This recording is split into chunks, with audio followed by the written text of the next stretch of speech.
Anggota militer Vladimir Putin setiap harinya terus mengganggu area pertahanan pasukan lawannya.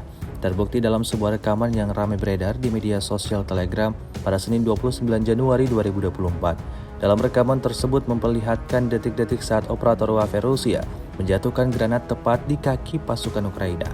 Diketahui, serangan itu dilayangkan pasukan Moskow saat tentara Ukraina melakukan upaya evakuasi rekannya dengan menggunakan pengangkut personel lapis baja M113. Seperti yang terlihat dalam rekaman, angkatan bersenjata Ukraina benar-benar kewalahan dan tak dapat merespons serangan. Peristiwa yang berlangsung di arah Kupiansk ini menuai berbagai komentar dari warganet.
Download Tribun X sekarang, menghadirkan lokal menjadi Indonesia.